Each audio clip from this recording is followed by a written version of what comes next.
dan Napol ditahan di sini, Pak. Kayak ada kunci ini.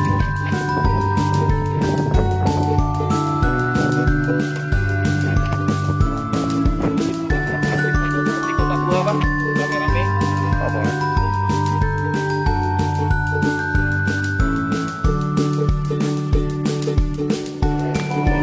Nah, jadi tanpa pengeras suara kita sudah seperti pakai sound system. Tiap ruangan ada lubangnya, Pak. Fungsi dan penggunaannya bukan untuk mengusir, bukan untuk membesarkan suara kita, melainkan untuk mengusir nyamuk malaria. Jadi cara kerjanya, izin, mereka ambil kayu gaharu, mereka bakar di luar, setelah apinya hidup, mereka letakkan di sini. Karena oksigennya hanya satu arah, api tidak bakalan hidup. Jadi terjadilah fogging, pengasapan. Nah, jadi Belanda ini salah. Izin, nah, jadi ini yang di sekeliling benteng kita terdapat ranjau darat ini, Bapak. Nah, di sini dibikin jam matahari karena jam matahari hanya satu, tidak bisa digeser. Jadi ini hampir mirip dengan jam matahari. Tapi fungsinya pada saat itu ini ranjau darat yang hanya untuk menancapkan kaki. Nah, izin Bapak, ini jenis peluru pada saat itu hanya untuk menjebol kapal karena teknologi kapal mereka pada saat itu masih kayu. Jadi jebol kapalnya masuk air tenggelam. Nah, jadi Bapak, ini sel. Jadi di sini ada kilo emas sampai ke Eropa. Jadi perlu diketahui dan dicatat, 80% emas di Monas itu dari Bengkulu, Pak. Untuk pelapisnya. Kita bisa lihat tambangnya.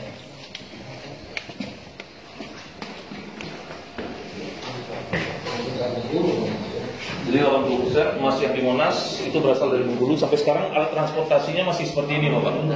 Naik lori ini. Sampai sekarang. Nah, ini pada saat zaman Belanda cara penambangannya, Pak. Ini kan berarti di Lepung tandai, Pak. Siap. Pusat yang Mas Siap. Ini di Lepung itu. Siap, lepung, Pak. Nah, ini ilustrasinya aja, Pak. Ini kita tidak tahu posisinya di mana foto ini, ini ilustrasinya aja. Siap. Lepung tandai. Jadi izin Bapak, sebelum kita melihat kompasnya, hampir di seluruh Nusantara kita yang diambil ya rempah-rempah ini, Bapak. Jadi pada saat itu nilai lada ini, Pak, 1 kuintal atau 100 kilo sama dengan sewa apartemen selama 2 tahun di London. Apartemennya bukan biasa, apartemen mewah selama 2 tahun. Saking bernilainya lada pada saat itu. Jadi Bengkulu penghasil lada, cengkeh, pala, kayu manis, terakhir kopi. Sekarang Bengkulu penghasil kopi kedua terbanyak di Sumatera setelah Lampung. Nah, izin Bapak, ini yang saya ceritakan tadi ada tulisan tangan berbahasa Belanda. Jadi yang mana ditahan di sini tentara Belanda oleh tentara Jepang. Jadi 1940 Belanda mengalami kekalahan dari Jerman, ya Pak. 1940 makanya Jepang masuk, ditahanlah tentara-tentara Belanda. Jadi untuk mengisi hari-hari kosongnya dia mencoret-coret dinding ini, membuat kompas, Pak. Izin, ini North, ini West. Ini curahan isi hatinya yang udah ditranslate ke bahasa Indonesia, lebih kurang. Barang siapa mengamati kompas ini, janganlah memarahi yang mencoret-coret dinding ini. Ingat bahwa waktu dan kesengsaraanlah yang membuat saya mencoret di sini. Jadi curahan isi hatinya. Jadi ini tahanan, termasuk tahanan manusiawi, ruang gerak mereka ada, ventilasi udara mereka ada.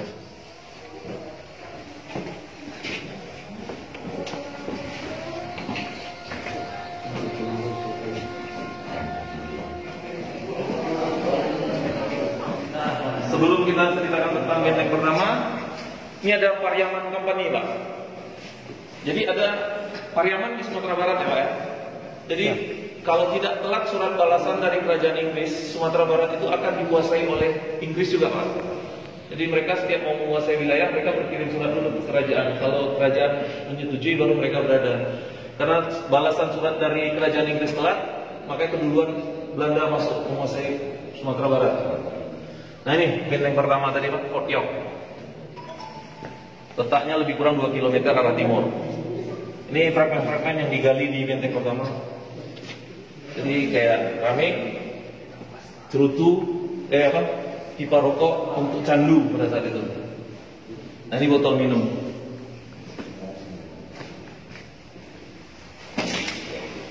Jadi Jadi izin Bapak, kita mengetahui Nusantara kita ini dijajah oleh Portugis, Belanda, Jepang, Inggris ya Pak ya. Ternyata Prancis pernah menduduki Bengkulu Pak. Selama 3 tahun. 1760 sampai 1763 Prancis menduduki Bengkulu. Benteng ini pun dikuasai oleh Prancis pada saat itu. Jadi di catatan sejarah tidak ada ya Pak ya? Ya, Kak. Ya. Prancis pernah menduduki yang dikenal dengan pasukan Napoleon Bonaparte ya Pak. Ya. Seantero dunia kan ditakuti pada abad ke-17. Jadi lagi-lagi Pak, mereka ini tidak tahan berada di Bengkulu karena penyakit malaria, lebih ganasnya lagi kolera. Jadi lebih dari separuh pasukan mereka meninggal di sini karena bukan karena perang, karena penyakit tadi. Nah izin Bapak, kalau tidak ada perjanjian antara Inggris dengan Belanda, Bengkulu ini akan menjadi negara Commonwealth, negara kesemakmuran. Jadi kalau tidak ada Strata of London, Bengkulu ini negara Commonwealth termasuk Belitung. Jadi ditukarlah Bengkulu, Belitung dengan pulau besar duanya. Oh. Jadi dengan catatan, setiap kapal yang lewat Selat Malaka harus bayar upeti ke Inggris. Makanya film The Caribbean itu real adanya Pak, bajak laut itu. Real adanya. Jadi setiap kapal yang lewat Selat Malaka harus bayar upeti sama Inggris. Kalau lewat Samudra India kan gelombang tinggi Pak. Ya. Nah izin Bapak, ini akses untuk lari keluar apabila mereka terdesak. Mereka bisa lari keluar. Tadinya pintunya tembus keluar, masa Kodim ditutup.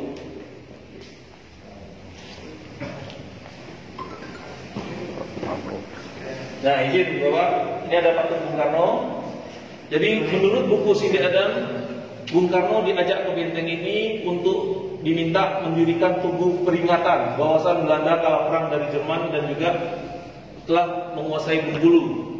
Nah kebetulan Bung Karno ini seorang insinyur dan juga arsitek. Jadi ditumpuklah 3 buah batu Bapak. Sebetulnya itu sindiran Pak. Ya. Kalian tidak kalah perang, menjajah negara orang, mintanya yang aneh, ditumpuklah 3 buah batu. Karena mereka negara Eropa tidak tahu sindiran, ya manggut-manggut aja Pak.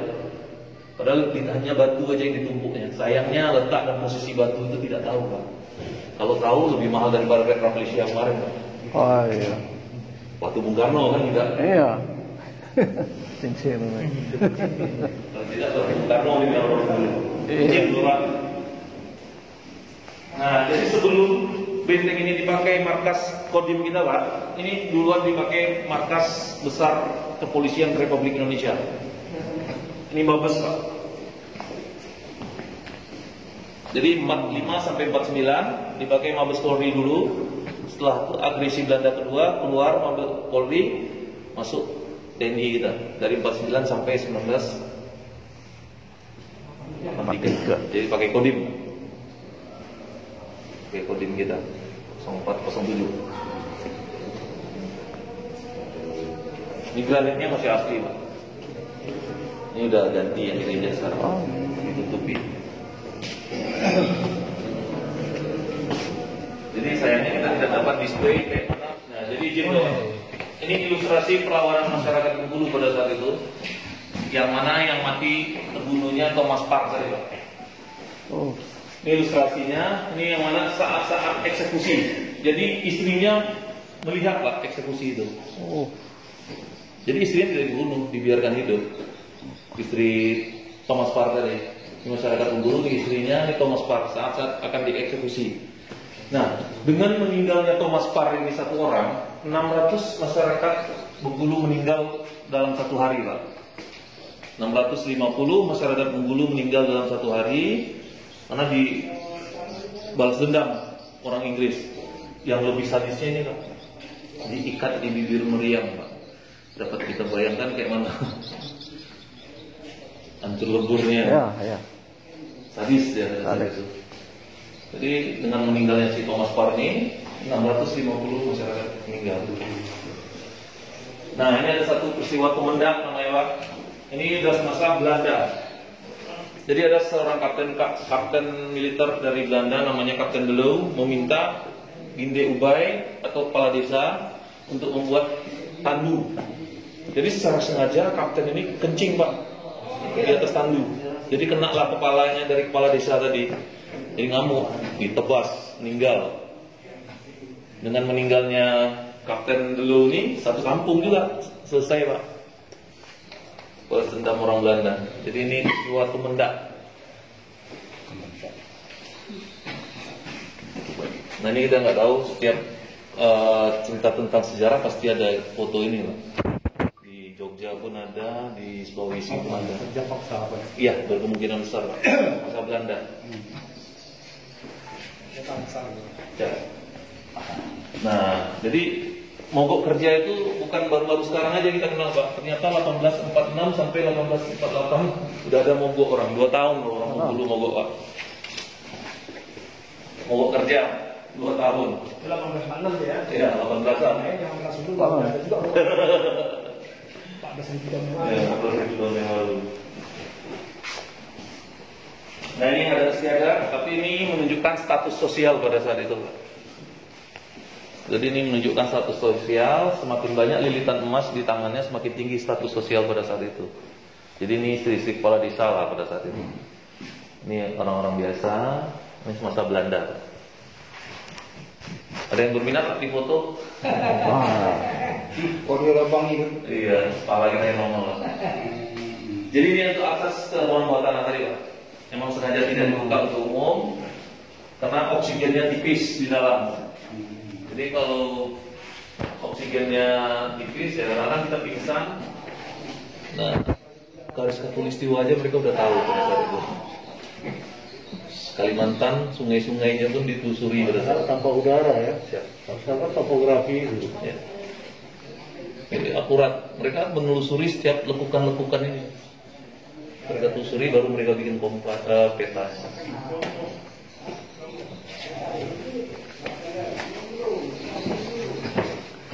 Turunan, istrinya meninggal di Taman Raya Bogor ada makamnya, anaknya meninggal di Bengkulu. 3, yang 1 meninggal perjalanan dari Bengkulu ke Singapura.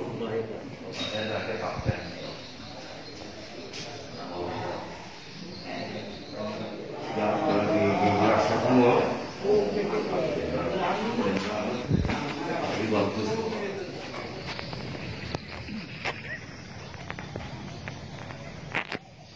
Nah izin loh Pak.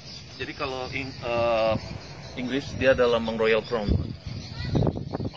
Rolls Royce Pak. Jadi ada meninggalkan logo. Kalau Belanda hanya VOC aja Pak. Logo love ada VOC. Sayang dia dimakan karet. Oh iya. Ini Inggris, ini Belanda.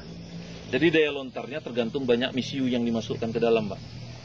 Jadi bola tadi, nah tergantung banyak misiu yang dimasukkan ke dalam.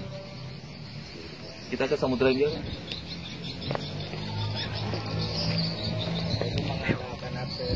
Jadi posisi meriam ini bukan di sini, Pak, tadinya. Di sepanjang pesisir pantai. Ini ditarik ke sini untuk tindakan pengamanan aja, Pak. Penyelamatan. Tangga aja, Pak. Jadi ini fungsinya untuk meriam Pak. Kalau mereka butuh lebih dari 1 meriam, mereka tinggal derek aja. Ini untuk meriam.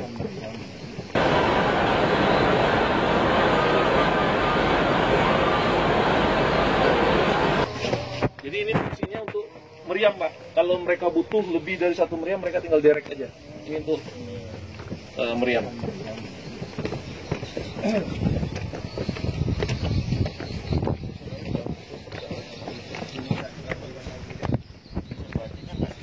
Bapak foto menghadap dalam benteng. Oh. Menunjukkan posisi benteng. Bapak di situ. Kita foto dari sini, Pak. Bapak. Kecil-kecilan aja, Pak. Masih ori, Pak. Ini batu batanya masih ori. 1141 batu bata terakhir.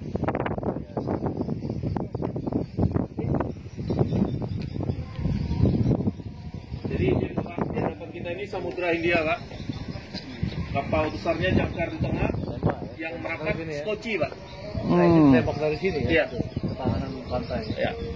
Kita bisa lihat, Pak.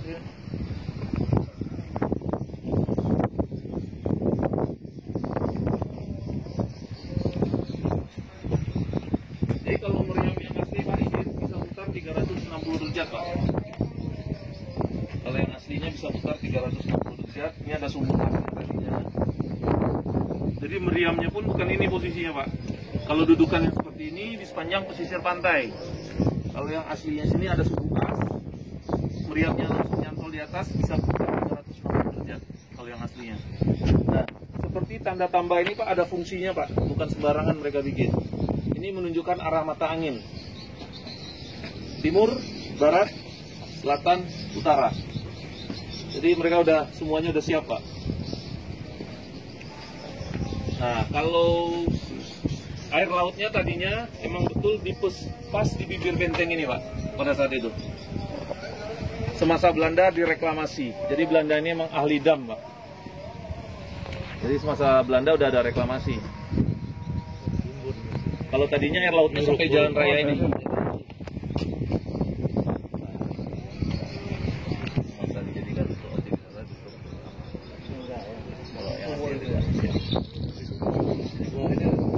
Ada gudang buruh, jadi ada ruangan.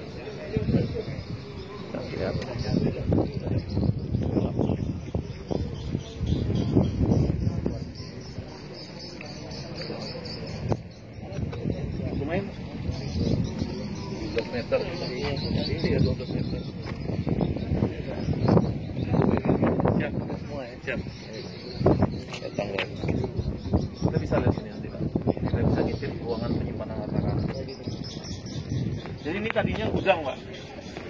Kalau di master plan-nya itu the great house, ini gudang besar untuk penyimpanan rempah-rempah. Yang di sini. Jadi ini dibangun semi permanen. Semi permanen. Kenapa tidak batu Pak? Karena kalau rempah-rempah di dalam batu itu akan mengakibatkan jamur. Makanya dibangun semi permanen. Nah, kalau kita lihat dari ketinggian Pak, seperti kura-kura. Foto ini. Ya, ya. Kita berada sekarang di sini.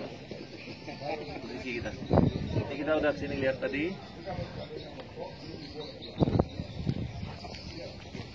Ini lapangan jadinya sekarang. Tadinya ini gudang penyimpanan rempah-rempah.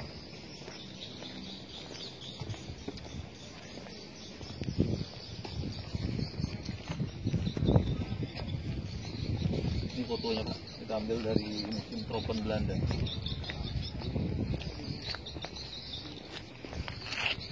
Ini bentuk bangunannya Pak pada saat itu. Ini tangganya masih ori Pak. Bapak bisa lihat tuh, tangganya masih ori.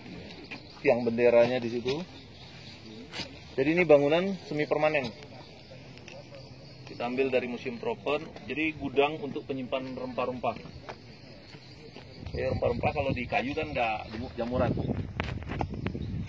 Nah itu ruangan bawah tanah Pak untuk penyimpanan harta karun.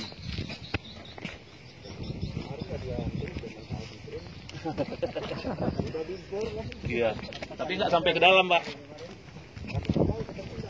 Nggak sampai ke dalam Pak. Sampai pintu masuk tuh aja. Mungkin udah habis itu ya. Iya. Harta karunnya. Karunnya ya. Nggak diambil, Jepang yang ambil. Waktu renov, ini di tadinya lubang yang kecil ini Pak, bisa kita lihat sebentar Pak. Jadi kita di kamuflase Pak untuk masuk ke dalam itu, ada lubang kecil. Kita bisa lihat dari selanya ini Pak. Ada di samping. Oh ya. Nah itu tadinya tidak ada sama sekali lubang itu. Setelah pas renov diketok-ketok ada bunyinya nggak gaung, makanya dijebol, ternyata buangan bawah tanah. Nah waktu siapa, entah kepolisian, entah Belanda, entah Inggris, entah Kodi kita nggak tahu Pak, siapa yang ngusut. Sampai sekarang tidak dapat datanya, udah kosong. Iya udah kosong. Tapi ditutup Pak. Waktu renov diketok-ketok bunyinya agak kencang.